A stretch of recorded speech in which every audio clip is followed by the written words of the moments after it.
Party के कार्यकर्ता यदि एक साथ मिलकर अपने पार्टी के कार्यकर्ताओं को जागरूक करें तो मैं नहीं समझता कि जो वैक्सीन के संबंध में भ्रांतियां, उन भ्रांतियों को हम दूर नहीं कर सकें। पहली भूमिका तो राजनीतिक पार्टी की है कि वो अपने अपने पार्टी के कार्यकर्ताओं को बूथ लेवल पर इस बात के लिए मोटिवेट करे कि वैक्सीन की आवश्यकता क्यों है, क्यों वैक्सीन के बारे में इतना जोर दिया जा रहा है। और दूसरा, जो भ्रांतियों के संबंध में दूर करने का काम किया जा सकता है वो धर्मगुरुओं के द्वारा किया जा सकता है। ये जो अलग अलग धर्म के मानने वाले लोग हैं जो नीचे गांव कस्बे में रहते हैं, मैं जितने भी धर्मगुरु जिन्होंने आज वेबिनार से भाग लिया उनसे निवेदन करना चाहूंगा कि वो नीचे स्तर पर जहां जहां भी उनके धर्म को मानने वाले लोग हैं उनके द्वारा जो भ्रांतियां उनको दूर करने का काम करें। तो मैं समझता हूं कि अवेयरनेस के बारे में जो हमारा सबसे बड़ी चिंता है, उन चिंता को हम मुकाबला कर पाएंगे। पार्टिसिपेशन का जहां तक सवाल है, माननीय मुख्यमंत्री जी, सरकार के जो प्रबंधन है उसके द्वारा पार्टिसिपेशन हो रहा है, पर यह पार्टिसिपेशन हमें वैक्सीन के बारे में समझने की आवश्यकता है।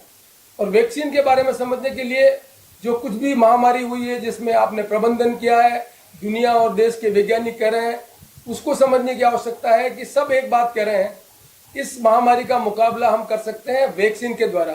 और वैक्सीन की लाइफ है केवल मात्र 1 साल। 1 साल के बाद आपको फिर बूस्टर लगाना पड़ेगा।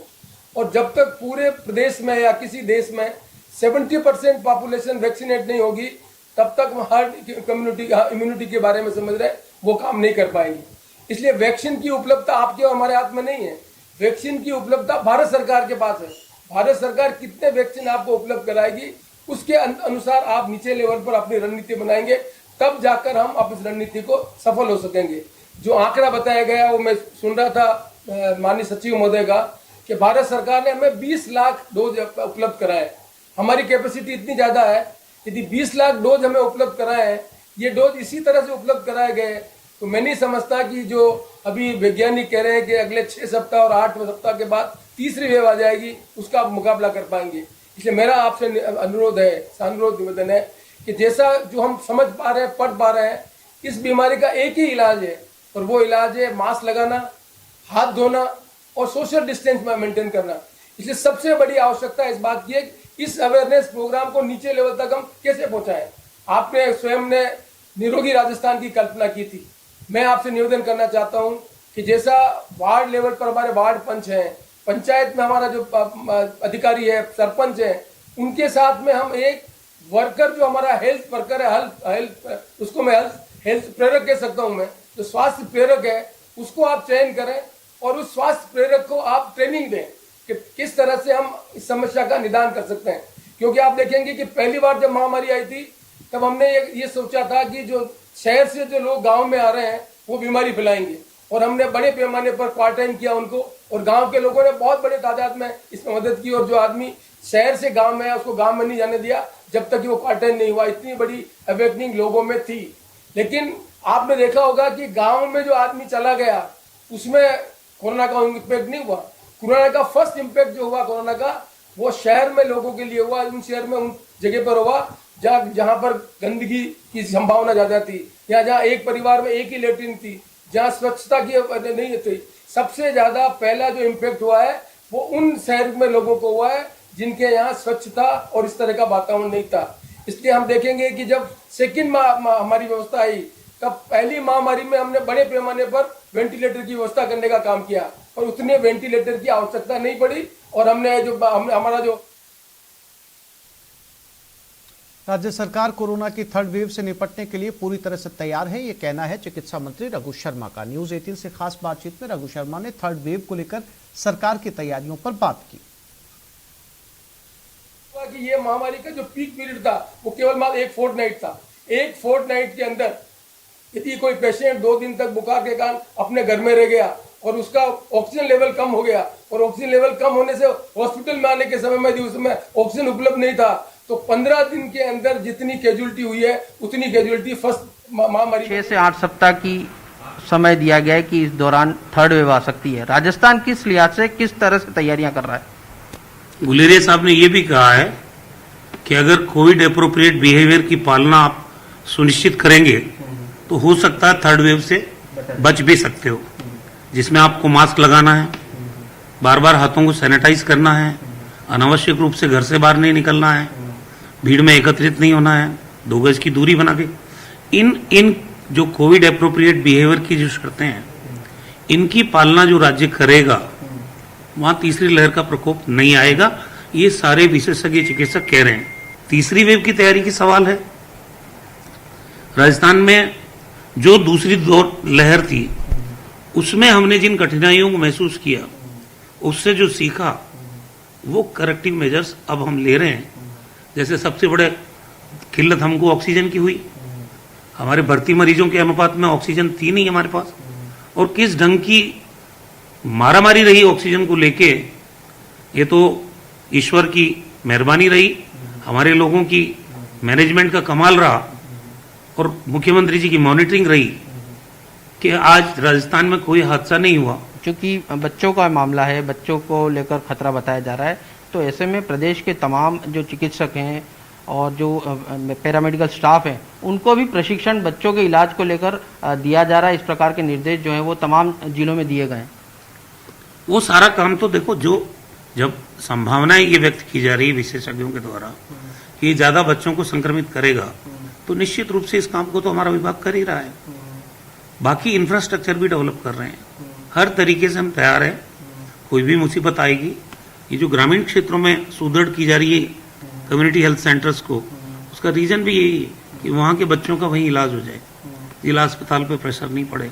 कैमरा पर्सन दिलीप चेची के साथ सौरभ गृहस्थी, न्यूज 18 राजस्थान, जयपुर।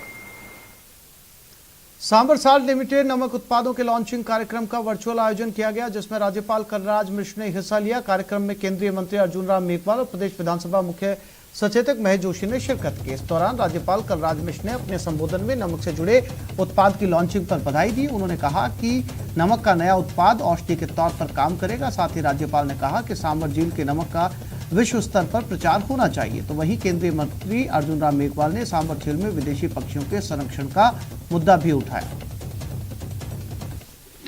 इन उत्पादों से राजस्थान में लगभग 20,000 रोजगार उपलब्ध होगा, तो ये एक बहुत बड़ा मुद्दा है रोजगार उपलब्ध कराने का। प्रतिरोधक क्षमता इसमें बहुत अच्छी है, सांबर नमक और शाकंभरी नमक में, और प्रतिरोधक क्षमता बढ़े, इसके लिए केंद्र सरकार हो, चाहे राजस्थान सरकार हो, चाहे अन्य कोई सरकार हो, सब प्रयास कर रही है। आपका एक प्रपोजल मध्य प्रदेश सरकार के यहाँ पेंडिंग था, उसका आपने जिक्र नहीं किया, वो कहीं आगे बढ़ा कि नहीं बढ़ा?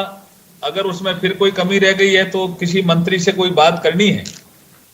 मैंने विभिन्न अवसरों पर बार बार इस बात पर जोर दिया है कि आपदा को अवसरों में बदलने की आवश्यकता है।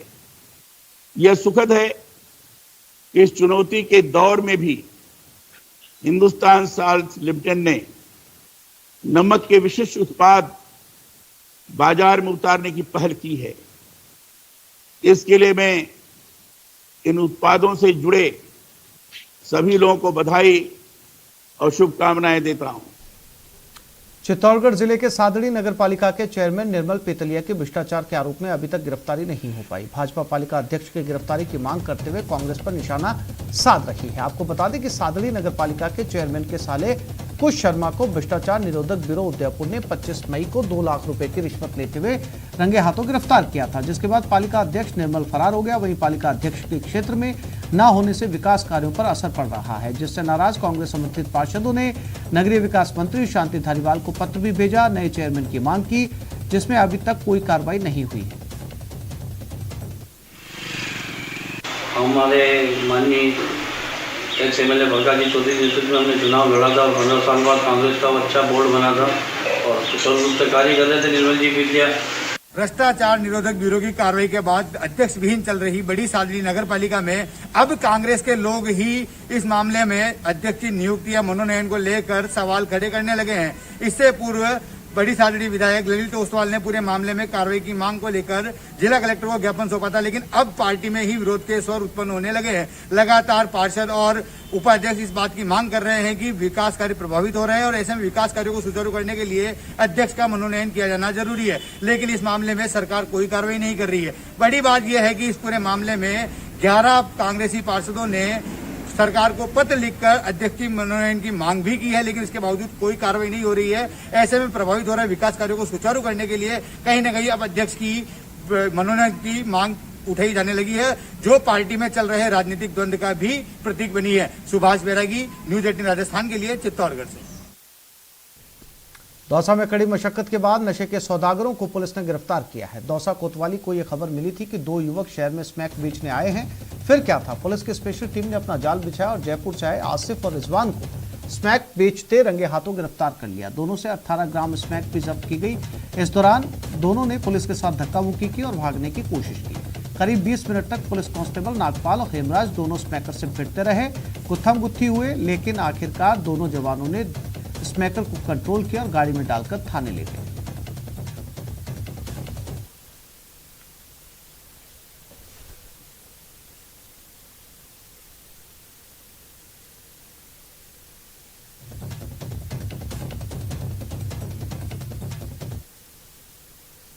और डॉक्टर साहबान, डॉक्टर सुधीर भंडारी जी, राजा बाबू पवार, डॉक्टर वीरेंद्र सिंह जी और पूरे प्रदेशवासियों,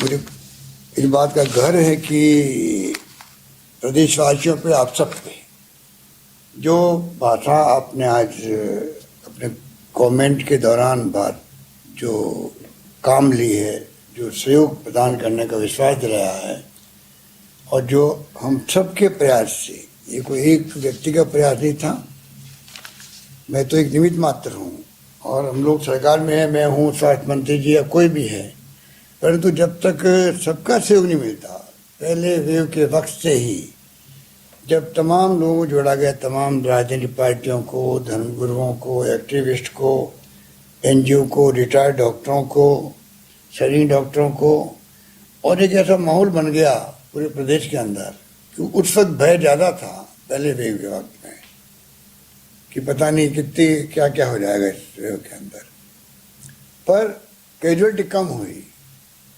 दूसरी वेव में भय खत्म हो गया और कैजुअलिटी बहुत ज़्यादा हुई। ये सबसे बड़ी त्रासदी है। तो पहले वेव में जब भय ज़्यादा था तब भी डॉक्टरों ने, नर्सेज ने जान लगा के पता नहीं हमारा खुद का क्या होगा, और कई लोग कैजुअलिटी हुई भी है, उन्होंने कोई कमी नहीं रखी। और प्रदेशवासियों ने खाना पहुंचाना गरीबों के साथ में, सूखा राशन, पका राशन, एनजीओ ने अपनी मर्जी से ही, दानदाताओं ने, एमएलए साहबान ने भी अपने 50,000 लाख रुपए दिए उनको, तो सब लोगों ने इसमें लगा दिए कि भाई कोई आदमी भूखा नहीं सोए। तो कहने का मतलब कि उस वक्त से जो तैयारी शुरू हुई, हमें गर्व है इस बात का, तो हमारे डिपार्टमेंट के लोगों ने, सरकारी अधिकारियों ने भी, बल्कि पुलिस तक ने, कांस्टेबल तक ने खाना पहुंचाने का काम उस वक्त किया था। सफाई कर्मियों ने भी, मतलब कोई सरकारी गैर सरकारी व्यक्ति ऐसा नहीं था जिसने भागीदारी नहीं निभाई। और यही कारण था कि हम लोगों ने भी इंफ्रास्ट्रक्चर मजबूत कर दिए। 0 से 1.5 लाख तक का प्रतिदिन हो सकता है टेस्टिंग, RT-PCR जो सबसे क्रेडिबल टेस्ट है वो हो सकता है राजस्थान में। तो ये तमाम बातें हो चुकी है। आज वैक्सीनेशन का सहभागिता और जागरूकता के नाम से अपन ने प्रोग्राम रखा, तो मैं चाहूँगा कि उस पर जो आप लोगों ने बातें कही हैं उसको मैं समझता हूँ कि अगर हम सब, अभी सीपी जोशी जी कह रहे थे, सब पॉलिटिकल पार्टी के लोग लग जाएं, सबके पास अपने कार्यकर्ता होते हैं। राजनीति से हट कर के मैं फिर कहना चाहूँगा, राजनीति तो जिंदगी भर होती रहेगी, पहले भी हुई, अब भी होगी। और रामपाल जाट ने ठीक कहा कि हम लोग साधु संत तो है नहीं, कोई कभी कोई व्यक्ति बोल जाता है, कमेंट कर देते हैं, तो माइंड नहीं करना चाहिए। उसी हिसाब से हम चल रहे हैं। हम लोग माइंड नहीं करते, खाली आगाह करते हैं। जैसे भारत सरकार को लिख के भेजते हैं लेटर, कोई कमी बताते, कोई आलोचना नहीं हुई। वो एक फीडबैक हुआ राजस्थान में क्या वैक्सीनेशन में वैक्सीन नहीं मिली, तो इतला कर दी उनको, क्योंकि हमारा डिस्टर्ब हो गया प्रोग्राम। हमारा ही नहीं हुआ था, 8-10 राज्यों का हो गया था उस वक्त में। उड़ीसा में तो 700 केंद्र बंद हो गए थे। ये कोई आलोचना नहीं होती है, पर कई बार इसको आलोचना के रूप में ले लिया जाता है। तो ये तो हमारे धर्म बनता है कि हम जो बात फीडबैक है, जब 18+ वालों को मान लीजिए टीका की बात की गई, भाई राज्य सरकार लगाएगी, जो कि संभव नहीं था।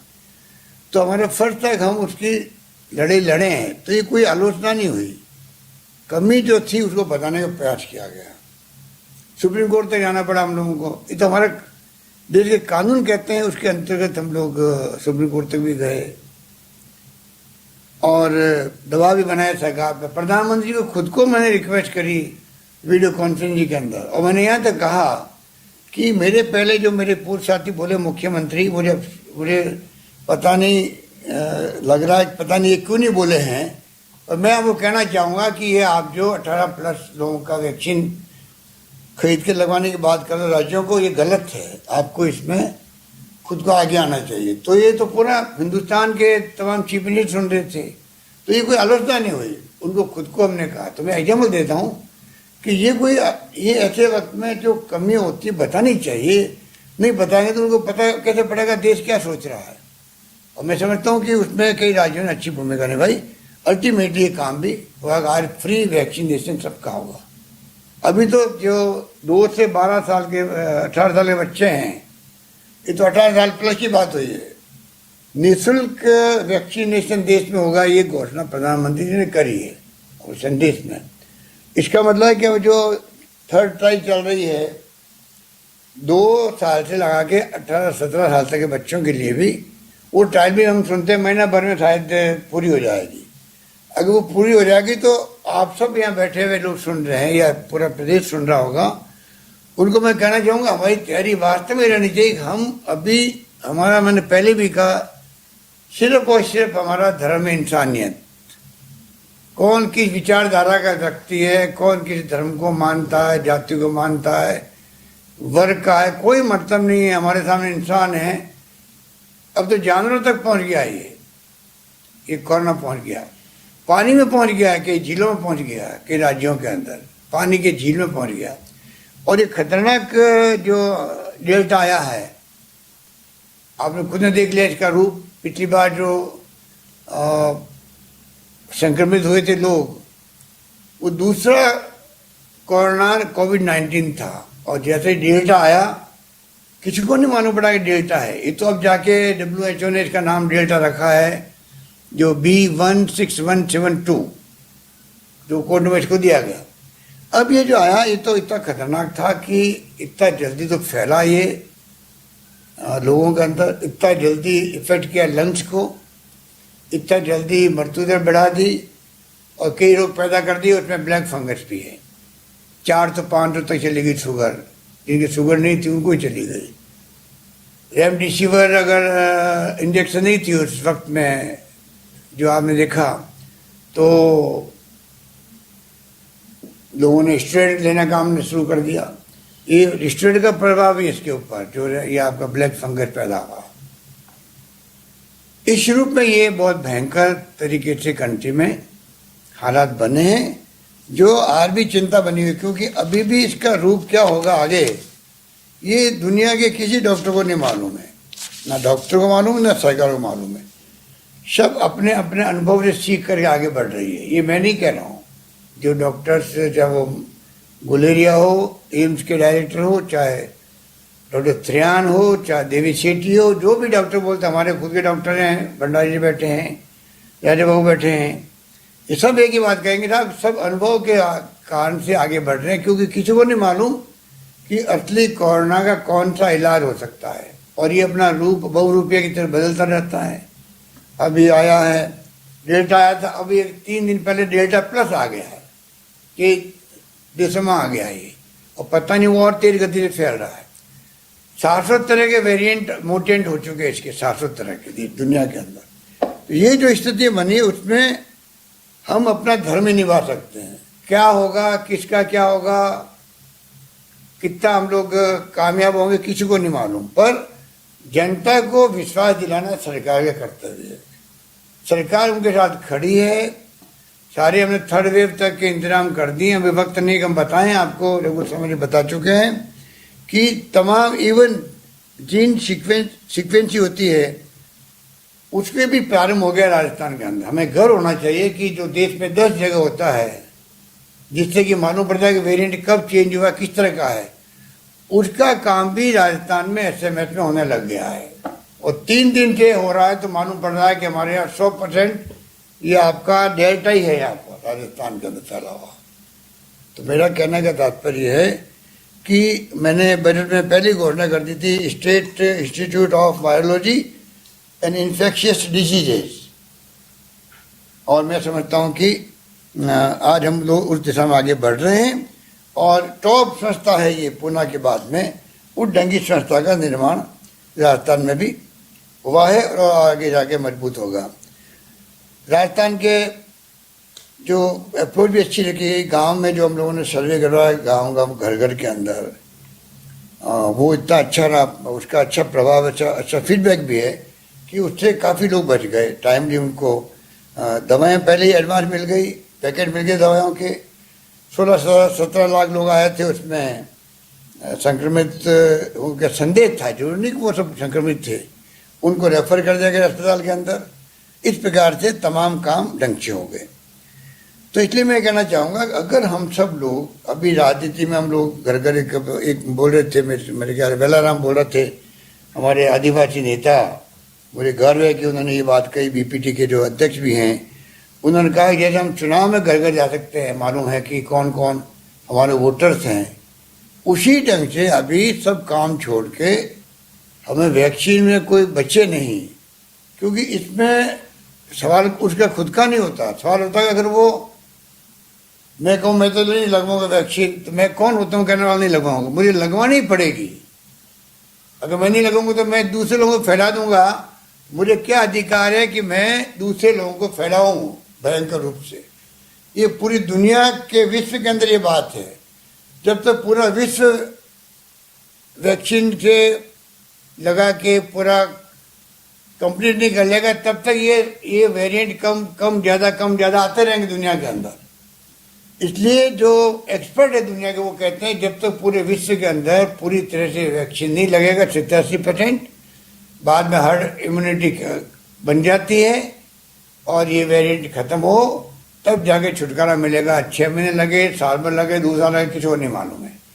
इसलिए मुझे अधिकार नहीं मना करने का है हमें। हाँ, ये बात है, लोग समझते नहीं हैं, समझाना पड़ेगा। सीबी जोशी जी ने अभी 3 दिन पहले भी अच्छी बात कही थी और हमने भी घोषणा करी कि जो आदिवासी क्षेत्र वगैरह हैं जहाँ लोग समझ नहीं रहे, उनके लिए हम लोग पंचायत में कुछ रिवार्ड की घोषणा करेंगे कि वहाँ जो वैक्सीनेशन करवाया गया 80% से ज़्यादा, वहाँ पे विकास के काम के लिए एक्स्ट्रा 50 लाख या जो भी करना होगा, हम लोग अलग स्कीम बढ़ा रहे हैं उसकी। जो ऐसे गांव होंगे जहाँ लोग समझ नहीं रहे, उन सब के वहाँ हम लोग चाहेंगे कि इस काम को एक मोटिवेटिंग रूप में भी काम आगे बढ़े।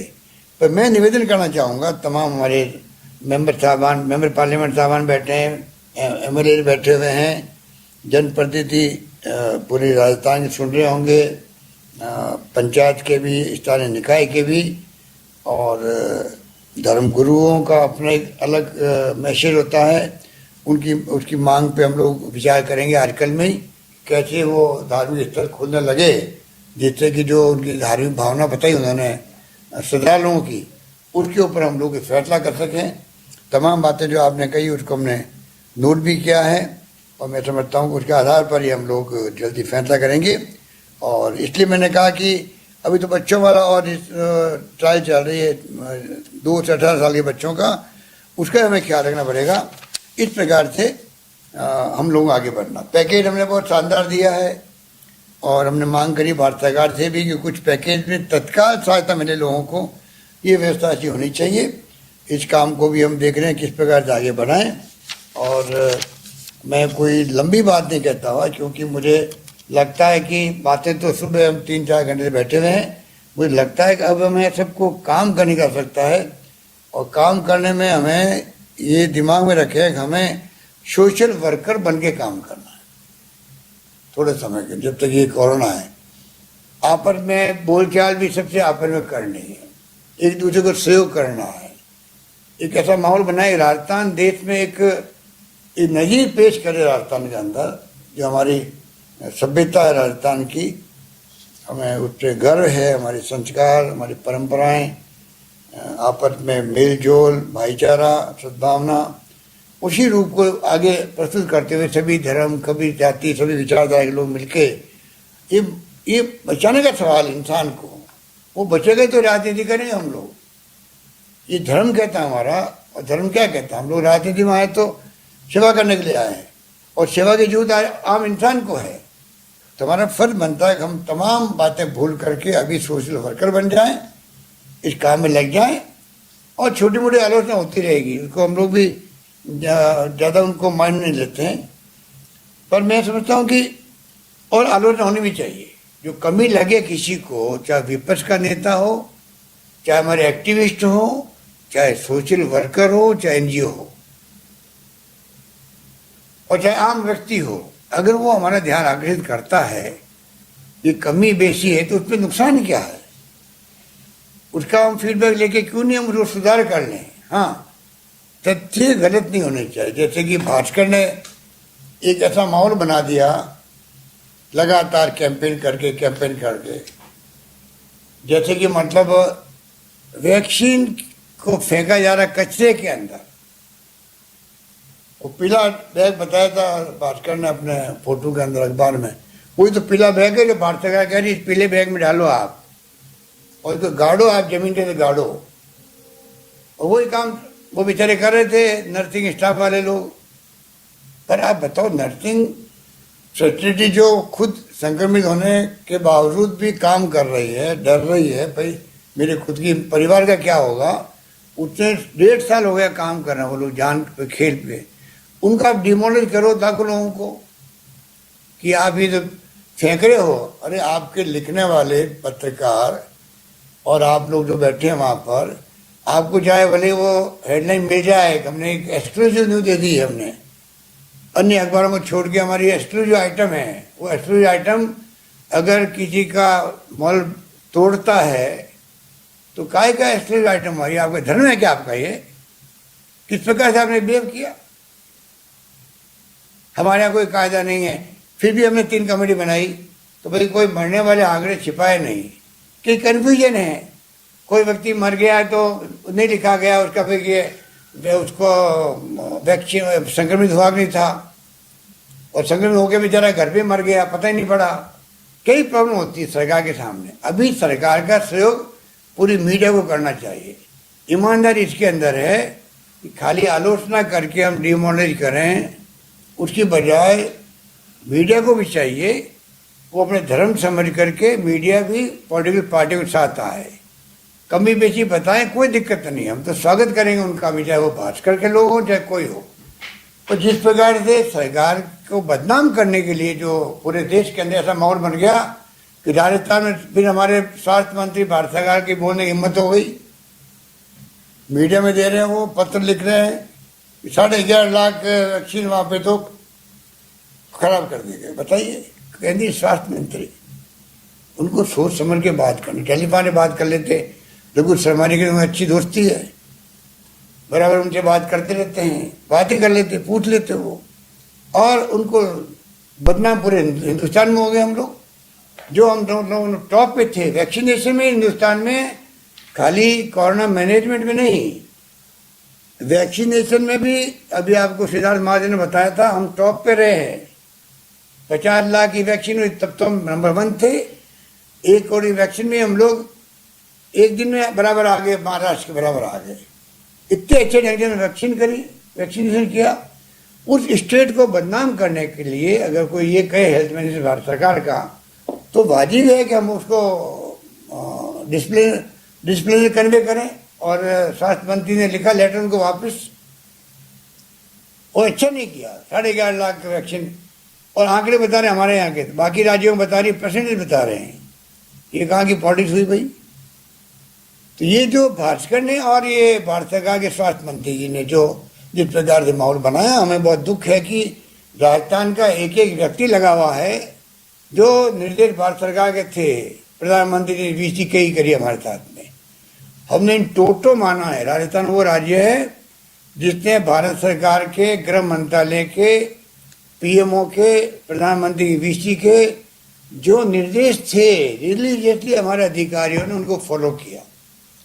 बल्कि हमें इस बात का गर्व है कि जो हमने प्रोटोकॉल बनाए थे कई बार, तो वो प्रोटोकॉल उन्होंने काम में लिए राजस्थान के प्रोटोकॉल को, और उनको देख करके उन्होंने वापस जारी किया देश के लिए। हमें इस बात का गर्व है। इस ढंग से हम लोग पूरी तरह राज्य सरकार और भारत सरकार, मेरा मानना है कि अभी वक्त है, जैसे मैं आप कह रहा हूँ इन सबको मिलके सोशल वर्कर से काम करना चाहिए, उसी ढंग से मेरा मानना है कि अभी भारत सरकार को, राज्य सरकारों को टोटलिटी में मिलके काम करना है। कॉम्प्लीमेंट सप्लीमेंट एक दूसरे को करे, कोई तरह का भेदभाव दिखना ही नहीं चाहिए, कोई तरह का आरोप प्रत्यारोप की जरूरत नहीं होनी चाहिए। वो वक्त है, हिंदुस्तान की जनता आपसे अपेक्षा करती है कि अभी सब सरकारें मिलकर के हमारा ध्यान रखे, हमारे बच्चों का ध्यान रखे, वैक्सीनेशन हो, चाहे इलाज हो, चाहे ब्लैक फंगस आ गया हो, ऑक्सीजन, रेमडेसिविर दवा का मामला हो, सब मिलके काम करें। अगर वो देखते हैं अपन लड़ रहे हैं लोग तो कितनी उनके ऊपर बीतती होगी, जनता में कुछ सोच सकता है, चाहे वो प्रदेश हो चाहे वो देश हो। इस रूप में अभी कोई जनता नहीं चाहेगी कि आपस में पॉलिटिकल पार्टी लड़ते रहे आपस के अंदर, या एक दूसरे पर आरोप प्रत्यारोप लगाए। उस माहौल में हमें काम करना है, तो ये भावना सब में होनी चाहिए। पर राजनीति में 100% होती भी नहीं है, क्योंकि कुछ लोग सलाहकार भी ऐसे होते हैं नेताओं के, वो सलाह से दे देते बजाय कि अच्छी सलाह देने के, तो व्यक्ति को अदरवे ले लेता, वो लेना नहीं चाहिए। मैं समझता हूँ कि फीडबैक आए, अगर भारत सरकार हमें कमियाँ बताएगी राजस्थान के बारे में, हमें खुशी होगी, हम उनको दूर कर लेंगे। पर कोई झूठा आरोप लगा दे कि 11.5 लाख वैक्सीन को बर्बाद करे राजस्थान में, कूड़ेदान में डाल दिया है, ये बताइए ये कोई बर्दाश्त करने वाली बात है? जो प्रदेश टॉप है देश के अंदर, कोरोना मैनेजमेंट के अंदर, वैक्सीन के अंदर, उस प्रदेश को आप बदनाम करने के लिए कैसे आप लोगों ने मतलब पता नहीं क्यों तय कर लिया। मैं फिर भी कहना चाहूँगा अंत में कि कृपा करके आप सब लोगों ने बहुत टाइम दिया है और बहुत अच्छे ढंग से आपने ये काम बताया। और सरकार ने भी इंदिरा रसोई की बात हो, फ्री एम्बुलेंस हमने कर दी राजस्थान के अंदर। हमने कलेक्टर को कहा कि आप किराया ले लीजिए, एम्बुलेंस को एक्वायर कर लीजिए, कोई तकलीफ नहीं होगी मरीज को कि उसको कहे तुम वहाँ जाओ तो वो टैक्सी का इंतजार करे भेज रहा है बाहर खड़ा खड़ा। अस्पताल में जगह नहीं मिली, उस वक्त भी हमने कहा था। अंतिम यात्रा के लिए हमने कहा कि सरकार करवाएगी, पूरा पैसा सरकार दे रही है नगर पालिका नगर निगमों को। अंतिम सरकार भी सम्मान के साथ होना चाहिए। कई बार आप देखते हो मोर्चरी के बाद लाश को रख देते बेचारे को, मरने वाले को। मोक्ष कलश यात्रा हमने शुरू करी, वहाँ पे भेजा, हमने हरिद्वार तक भेजा। और बच्चों को, विधवाओं को पैकेज भी हमने अच्छा दिया है। ब्लैक फंगस के लिए भी हमने ये जो चिरंजी योजना हमारी है 5 लाख तक की, इसमें मैं आपसे अपील करना चाहूँगा, प्लीज़ उसको, एक आदमी छूटे नहीं, टेक्निकली छूट गया तो लाभ नहीं उठा पाएगा। और जो फीडबैक भी अच्छा आ रहा है, उसमें काफ़ी लोग लाभ उठाने लग गए हैं। और उसमें ब्लैक फंगस भी है, उसके अंदर कोरोना का इलाज भी है, सारे इलाज उसके अंदर सम्मिलित कर दिए उसके अंदर। और मैं समझता हूँ कि ये चेंज योजना भी बहुत शानदार योजना बनी है। और वैक्सीन तो अभी सीपीजो जी खुद भी कह रहे थे, सब लोग कह रहे हैं, जिसके लग जाती है उसकी जान बच जाती है। और तीसरी वेव के लिए मैं फिर कहना चाहूँगा कि पूरी तैयारी कर ली है, अब भी हम तैयारी कर रहे हैं। और एमएलए साहब को भी कहा हुआ है कि जो फंड का अधिकांश हिस्सा आप हेल्थ सर्विसेज को मजबूत करने के लिए लगाएं। ये साल हमारे लिए एमएलए जो फंड मिलता है उनको मैं अध्यक्ष महोदय से कहना चाहूँगा कि उनके सुझाव पे ये जो मीटिंगें रखी जा रही है जागरूकता की और सहभागिता की, ये भी हमारा सुझाव अध्यक्ष महोदय का था कि 21 तारीख पहले जागरूकता अभियान चलना चाहिए वैक्सीन का भी। और इन्होंने हाउस के अंदर एमएलए साहबान का 5 करोड़ पे करवा दिया है। पर साथ में इन्होंने मुझे कहा भी था कि मैं चाहूँगा कि ये पैसा जो है स्पेशल पैकेज में लगे। तो मैं आपसे कहना चाहूँगा कृपा करके आप सब जो नेता विपक्ष के भी है सब बात करें, ये पैसा हेल्थ सर्विसेज में लगे हैं। हो सकता है वैक्सीन का पैसा तो भारत सरकार दे रही है तो हम पैसा वापस दे देंगे, एमएलए कोई दिक्कत तो नहीं है, परंतु इस साल के लिए कहना पड़ेगा कम से कम अगली बार भले आप अपना पैसा खर्च करो अपने तरीके से, इस पैसे को आप सिर्फ health services, sub centre, PHC, CHC और जो हेल्थ सुविधाएं हो वो सब सुविधा में खर्च करवाएं। तो मैं समझता हूँ कि हम वो जो वैक्सीन में पैसा दिया था उसको हम वापस उसको चाहेंगे एमएलए फंड में डालें, परंतु साथ में कुछ प्रोटोकॉल बनाना पड़ेगा, कुछ जो एलिजिबल क्या क्या काम है उस पर चेंज करना पड़ेगा। वो बात हम लोग आपसे बात करेंगे। यही बात कहता हूँ, मैं समझता हूँ कि मैं आप सबका शुक्रिया अदा करता हूँ, आपका बहुत धन्यवाद करता हूँ कि आप इतनी रुचि लेते हो, जब कभी बुलाते हैं आप आते हो, घंटों बैठते हैं। और मैं कोई खाली तारीफ करने की तारीफ नहीं कर रहा हूँ, दिल से कह रहा हूँ, भावुक होकर कह रहा हूँ कि वास्तव में अगर राजस्थान के लोग और राजस्थान के लोगों में सब आ जाते हैं, प्रदेशवासियों में जनप्रतिनिधि आते हैं, ब्यूरोक्रेट भी सब आते हैं, ऐसा माहौल बना दिया कि मुझे खुद को गर्व होता है मीटिंग लेते हुए रोज कि मतलब किस रूप में लोग लगे हुए हैं। अभी क्राइसिस जो 1.5 महीना चला अभी हमारा ये डेल्टा वाला, वो भयंकर क्राइसिस था। रात को मैं समझता हूँ लोगों को नींद नहीं आती होगी कि 2 घंटे का ऑक्सीजन अस्पताल के बचा हुआ है, ऑक्सीजन नहीं है, रेमडेसिविर नहीं है। और वो जो कि बचाने का जो मुख्य बात है, बिना ऑक्सीजन के क्या ज़िंदगी बच सकती है। कितने बदनाम हुए कर्नाटका और गोवा और नोएडा और दिल्ली, हम लोग कम से कम उससे बचे, पर तकलीफ फिर भी हुई होगी लोगों को, इसमें कोई दो राय नहीं। यही बात कहता मैं रघु शर्मा जी का, तमाम साथियों का शुक्रिया अदा करता हूँ। धन्यवाद। जय हिंद। धन्यवाद।